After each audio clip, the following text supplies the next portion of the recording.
Welcome to the Real Estate Power Play Podcast, your launch pad for skyrocketing success in real estate investing. I'm your host, Gabe Rodarte, alongside Mark Monroe. We're ready to bring you transformative stories, groundbreaking strategies, and the insider secrets of real estate giants. Get ready to accelerate your investment journey and become a true power player in the world of real estate.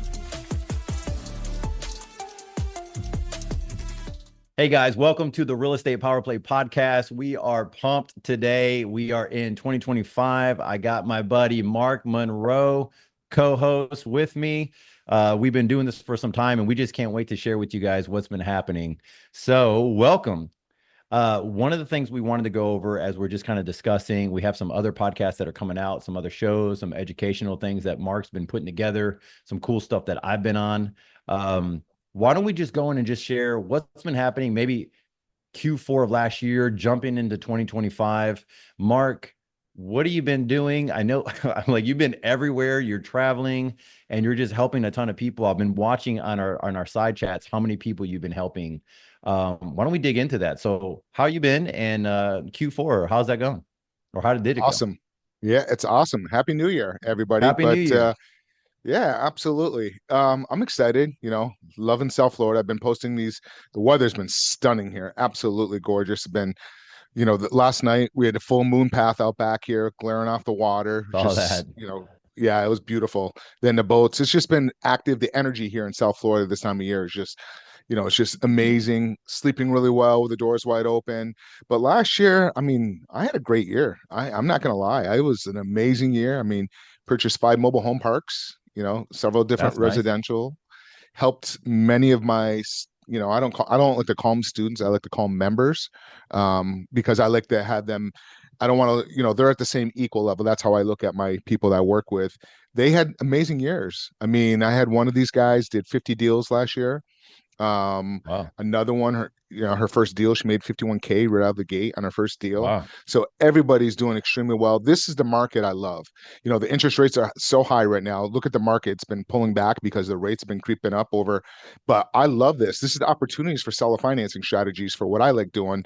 I know your world's a little different. So I've been great. Last year was a good year. Like, I know you shifted a lot. Your whole year shifted in 2024, and you kind of you got into working with the whole entire team, and you're looking, Yeah. upping that, kind of get going. Why don't you tell us a little bit about that? Yeah. So, okay, guys. So this is what's really cool. So I normally what I do, and I've been telling people this for a while. I think I got this from years ago, and then Mark has his own strategy that's very similar of saying, "Hey, what is my goal for this year? Like, what do I want to do? Another year's coming by. Who am I? What if, you and your significant other is just kind of looking at, okay, what do you guys want to do? How many places you guys want to travel? Everyone can see Mark and his beautiful girl traveling around the world, right? And you'll come back and you'll tell me, hey, this year I want to do these things, or I want to help out more members, or I want to do these other stuff. And I love those sessions with you. For me, it was just courage to reinvent. That was my phrase for the year. I was telling people this everywhere, everyone I can get a hold of. I was telling Mark pretty much every phone call that I ever got on, like, I'm courage to reinvent. That's reinventing my business, my strategy, my plan. And what's really interesting is that I don't know if you noticed, Mark, but I think a lot of people were pivoting last year, especially in the beginning of the year. The market shift, it was pulling so hard in one direction. People were asking, how do I readjust? I think that's one of the things that's helped you out the most, is that you were readjusting to the market the year before. Like, you had a lot of the strategies that we have been using this whole year. And that has been such a blessing for you to be doing that the year prior. Um, so for me, what we did was I partnered with a great friend of mine, Adam Olson. We created the Commercial Professionals. It's been around for a while. His team has been around for a while. So that has been one of the companies that I've been doing. And we still do flips. We still do investments. We still do acquisitions. It's just another thing that we've done. So I'll give you guys a little tip. So once we came on and I started restructuring things, we had 195 residential listings in the Houston market. So the Houston market is kind of big. So we'll say Houston Metro, College Station, stuff like that. We had something like 58 commercial listings. Well, fast forward to now, I think we're at 82 commercial listings. We're at 250 residential listings. Wow. Totally, we're 350 plus right now as far as total listings of what we're doing in our marketplace. Our agents are awesome. We just revamped our training system so that way those top agents can get more support, and the agents that are coming on are getting that other support, and they actually get to learn from some of our top agents. So we created a new, like a training program, I guess you can say, not so much mentorship. And then our back end, we pretty much revamped our whole back end structure that has helped us to scale to where we are today. And there are some other things that I can't wait to share with everyone once we get the contracts in order. Some stuff that Mark and I are going to be working on just by Hampenstats, building strong relationships over time, because it does take time, and really utilizing those and really leaning on those. And I think that's kind of the win though, right, Mark? I mean, that's something that you did this past year with the mobile home parks, of saying, you know what, I want to start leaning in on some of these relationships.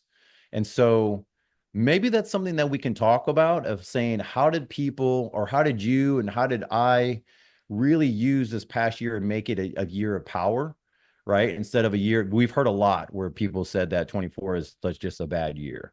Um, how did you make it a great year for you? Because I know you and I are like, as far as relationship building, I don't know anyone who's like really better than us. And I don't want to be egotistical about it, but you can go to Mark's contact list and it's freaking crazy. You go to mine and it's pretty crazy on the people that we can call. And I think the rule is, for us, is if you can solve all your problems within 2 phone calls, you got it made. It's all about networking. We've preached that. If you go back and watch our podcast over the years, I mean, I can't tell you how many times we talked about networking. And it really is networking is, if you didn't have your network and your contacts and you go to people, you wouldn't be where you're at today. I mean, you need that. You need a really big fat Rolodex. And I'm talking fat. There's times where, yeah, I forget people's names, so I have to rename things with certain contexts, like, commercial, Right. or like, what I'm getting at. Like, I have to put notes in my contacts so when I Yeah. search it, and then I even have it in my phone, and I also have it in my CRM now, and I have my VA kind of help organize all that stuff. So, but yeah, I mean, I think That's for awesome. me, I think for me, I've always been in the seller financing world, and everybody was going crazy during the wholesaling and the rates, putting on the contract, you know, if they screwed up in a contract, the values are going up so much, so it didn't really matter. They got lucky. I was always doing a creative seller financing world during that time period. Nowadays, your numbers are really tight. You have to know what you're doing, otherwise you're going to get hurt. And that's kind of what's happening, where a lot of times, where a lot of states now are making wholesaling assignment fees become illegal, because these investors went under contract before, and before, if they made a mistake, they can get out of it. Now, if you have to be dead on, or you're not going to be able to sell that property. And we're seeing a lot of that, where they can't sell the contract, so they have to cancel, and these sellers are put in a bad situation. They've already made plans to move out of the property, already moved on, and now they're getting a ton of people are starting to complain more and more to the regulators, and that's kind of why you're starting to see wholesaling How does that become. happen? And then what does happen? Can you Well, explain a little bit about that? Because I've never seen that before. Like, I've seen some stuff where some of our stuff, but I've been seeing a lot more, and you've been explaining some things. Can you help us understand what does happen when that goes bad? when a contract goes bad, I mean, they cancel it. Is that, Yeah, when you're talking or they're about when complaining? Well, technically, if they're doing a contract correct, they're fine. They're protected by contract. But there's a difference of doing contract versus doing what's called ethics, being ethical. And what's happening is these people are locking up contracts, overpriced, the numbers don't make sense. And when they try to selling it to a fix and flip guy or the end investor, the numbers don't work. But they cancel the contract just before the day before. Meanwhile, the sellers in their mindset believes they have a buyer, because the way the wholesale represented themselves, letting them think that they are the buyer. And then they're canceling, and then they come to find out, where the seller goes to try to resell the property, whatever, they see that the wholesaler's been trying to market it and doing all these different things. But more importantly, they're putting the sellers in bad situations, because the sellers made plans. They might have put a deposit down on another property, or if they're going into a rental, and now they're put in a bad situation. They've already been making plans. Think about it. When you purchase homes and you move, or you're renting a place and you're moving, or whatever you want to call it, you're making plans in advance to be ahead of it. Imagine making a plan for something and you're getting ready to move, and you think that the person that's coming into that property take it over, and you're anticipating you're going to get the capital.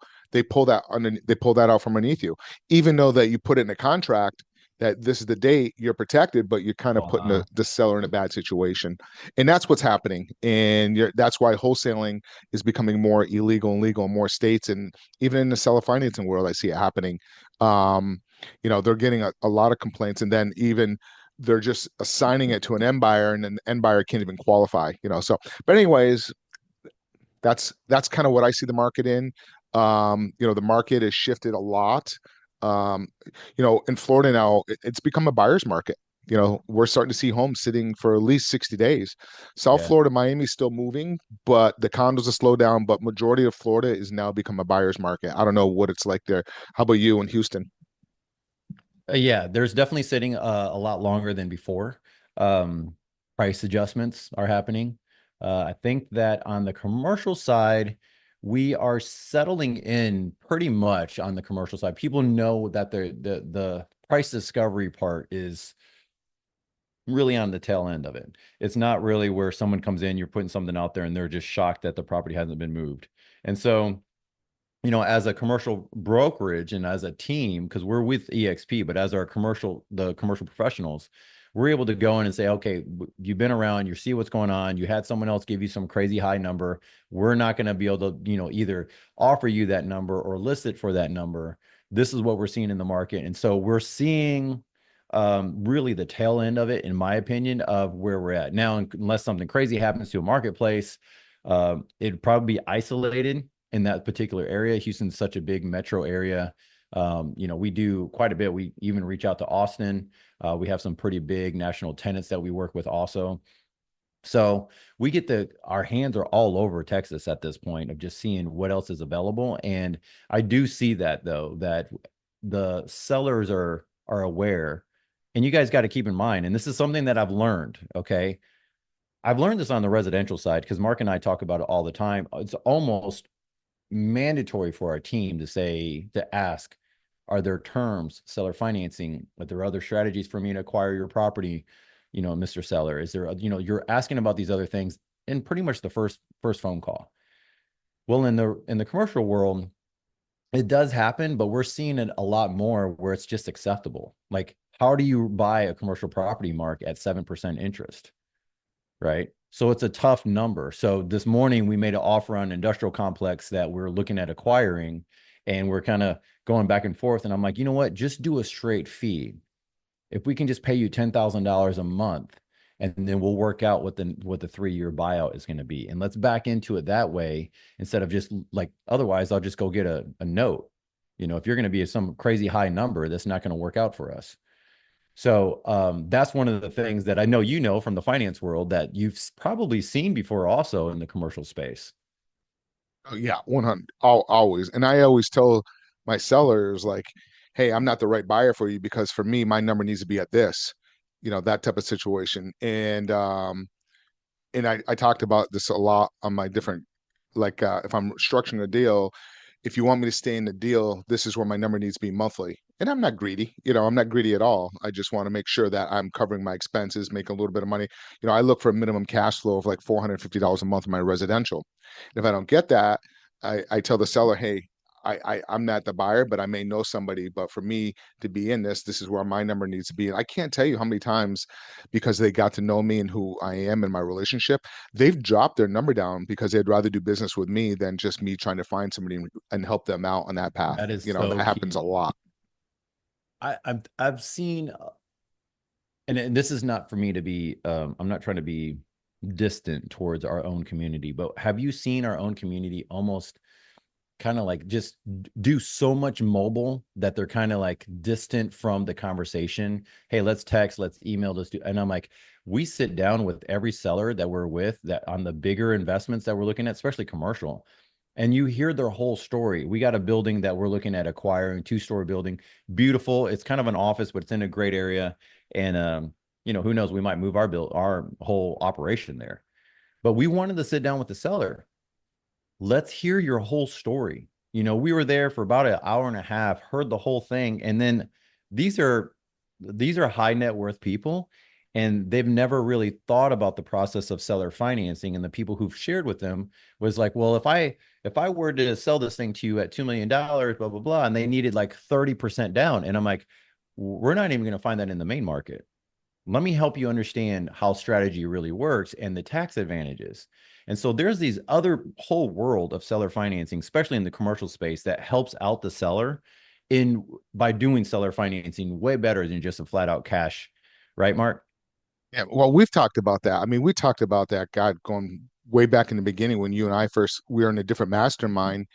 God, what, 6 7 years ago? I don't remember how long ago it was, but you and I always talked about is, the relationship of always communicating, talking. And one of the things nowadays, when I always the best way how I approach it to people and I explain it, and how you explain it is dead on. But how I tell people nowadays is when you're talking to a seller, and if you're going to do a seller financing strategy, you have to think of it like it's a marriage. You're in a commitment. You're in a contract with these people for whatever the term is, 3 years, 5 7 8 years. So the first time you're sitting down and talking to these people, you have to treat it as like you're dating. Just think about it when you went with your spouse. The first time you went out there, you got to know each other, you got to build a new relationship and go and so forth. So that's how I try to explain it to people. And I think that's an easy way of looking at it, is just you have to treat it as a marriage. You're in a contract, and just educate. If you educate and show them all the advantages, they're going to do business with you because they trust you. You hit the nail on the head on that, Gabe.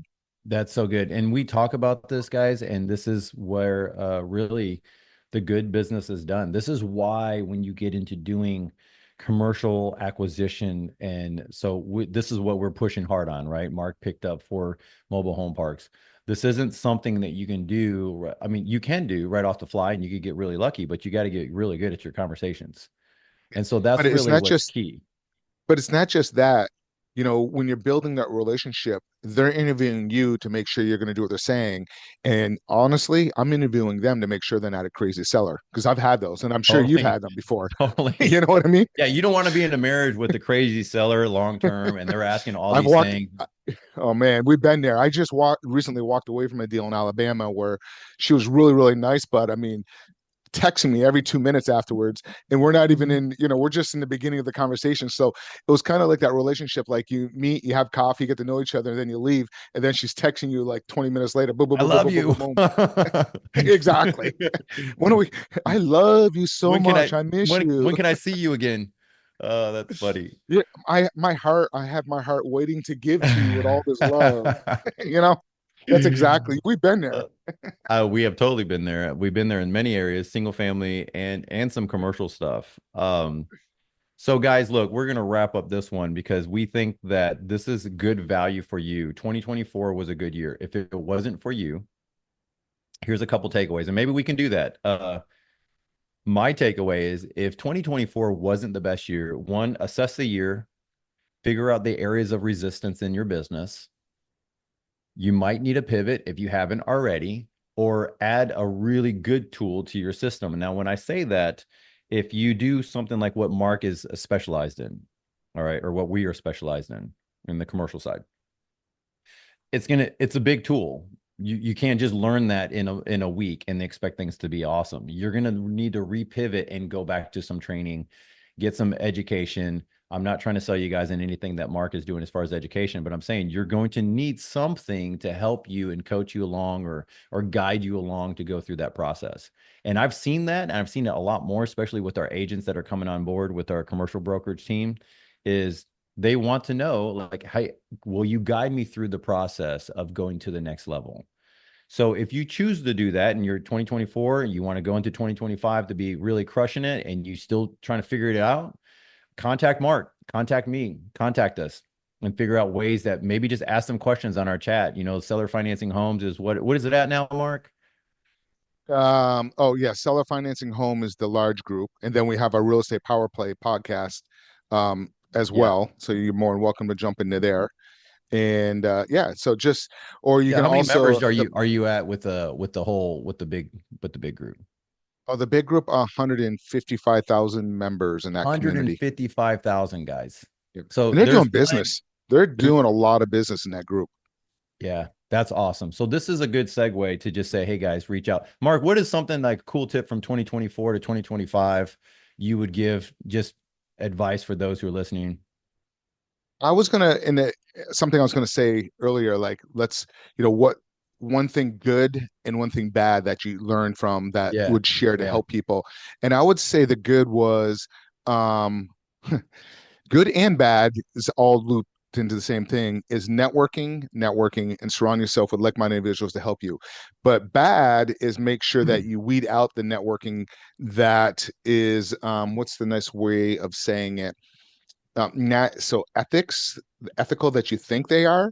So Yes. if you have Vet them. that weird feeling in your stomach, or if you catch anything, you know, move on quickly. Most people are good in this business. Most people are out there helping, but sometimes what I see where people, because they had a bad year in 2024, they get desperate because they're hurting on capital. And I think the walls come down of the ethics and they just need capital. And so Yeah. that's one of the bad things. I kind of worked with somebody that some different colors have came out over the years. They had great colors, they're great to work with. So just be cautious. So those are the two. Networking was always good. And just make sure that if you see something bad and you feel something weird with somebody you're working with, just be cautious and move on quickly. How about you, That Gabe? is golden. That is golden. Like I said, guys, I do want to preface this real quick that Mark's saying this from a perspective of getting, I don't know how many text messages you get a day anymore of people that are helping you out and you helping them out, and multiple questions of like, hey, can you help me do these other things? And he sees it far more than I do right now of people reaching out, newer investors that are looking to get into the business and saying, hey, I trusted this person. And Mark hears a lot of that way more than I do. And I get to trust that. So, Mark, what's happening in the marketplace? And he can just kind of let me know, hey, what to watch out for. I'm going to stick to what I said before is just, if you have to pivot, learn that skill and dig hard. My wife, Lou, she's involved in our investment side of the business. She also does some stuff in the commercial, and she's digging hard in some other creative strategies that she wanted to do herself. She's like, I want to learn these other sides of my business. And so she's kind of like we even told the kids, hey guys, it's kind of like mom's going back to school. I'm going to help out, do some other things. Please help out. They're getting a little older now. So now I can say, hey, if you see some dishes, you see some other stuff, either your mom's going to stop going to school. Basically, she stops the online, whatever she's learning, maybe learning from Mark. For all I know, I see those chats between you guys, like just talking about creative strategies. Uh, but let's not do that. Let's help her because that helps her dreams come true and that helps your dreams come true. Right. And so why does that matter? Because even she is pivoting, right? You have to learn how to move to the next gear. And I think 2024, Mark was ahead of the curve. I was ahead of the curve to some degree. I'm so glad I made the shifts that I have been making, but I've seen a lot of people that aren't, and now they're in a place of going, now I need to know what to do. So just start making those shifts, put that stuff down, and we'll see you guys on the next show. See you guys. Peace.